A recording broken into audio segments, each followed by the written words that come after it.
Halo sahabat Bioma, hari ini kita akan membahas praktikum efisiensi metabolisme. Efisiensi metabolisme ini mengukur laju metabolisme dari makhluk hidup yang harus menyesuaikan dirinya dengan lingkungannya berupa makanan, misalkan suhu dan kelembaban dari lingkungannya.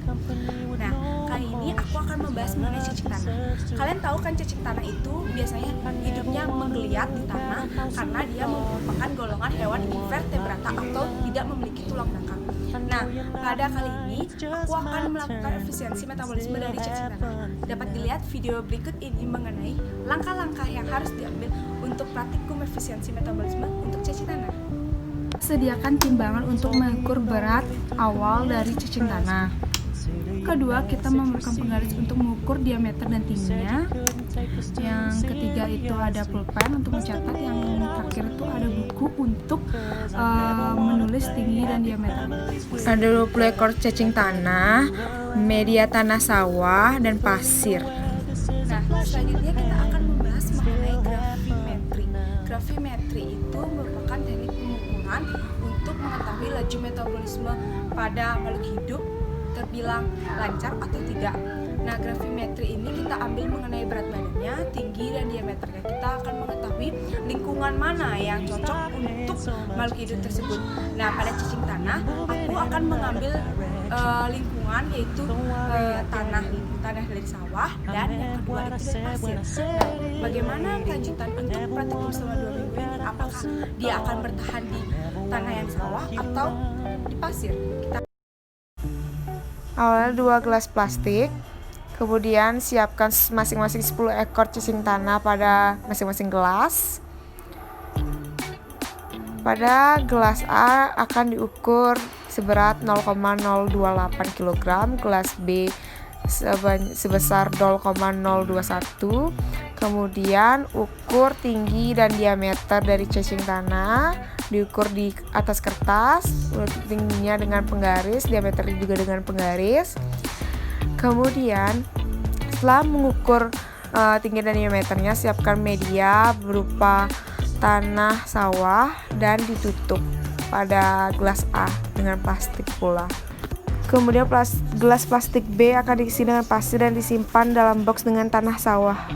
Minggu pertama setelah penempatan, diambil dari tempat gelap yang sudah ditaruh, kemudian mengambil cacing A terlebih dahulu yang berisi tanah sawah dan diukur beratnya. Ternyata menambah penambahan 0,029 kg, dan kita lihat untuk cacing yang ada di pasir ternyata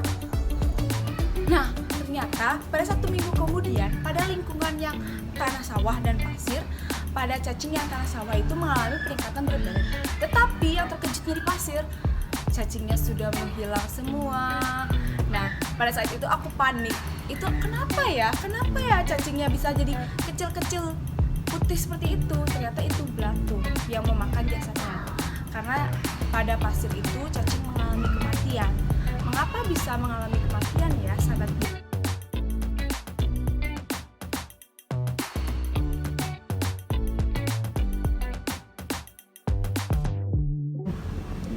Nah, jadi sahabat biologi, mengapa cacing bisa mati di pasir? Dikarenakan pasir memiliki ukuran yang besar-besar dan kedap udara, sehingga udara tidak masuk pada lingkungan cacing yang ada di pasir, sehingga cacing susah untuk mendapatkan oksigen. Serta pada suhu temperatur ruangan yang mungkin panas, cacing tidak bisa melakukan metabolismenya dikarenakan asam yang tinggi.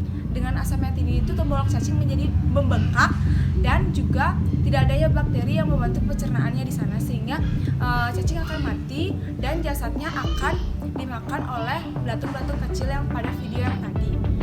Nah, sedangkan pada tanah sawah tersebut, cacing mengalami peningkatan diameter namun tingginya rendah, tapi beratnya konstan dikarenakan memang lingkungannya sudah cocok dengan lingkungan yang cocok untuk tempat hidupnya, seperti suhu yang optimal, pH yang sudah sesuai dengan lingkungannya, dan bisa dimanfaatkan untuk metabolismenya dia sendiri. Juga ada bakteri yang membantu proses pencernaannya, sehingga pada lingkungan tanah sawah terbilang cocok untuk menjadi pemberdaya dari cacing. Sementara cacing tanah di tanah sawah mengalami peningkatan pada tinggi, diameter, dan berat berat yang konstan. Dalam lingkungan tanah sawah, 10 ekor yang sudah ditetapkan itu dalam keadaan yang sehat atau dalam keadaan hidup.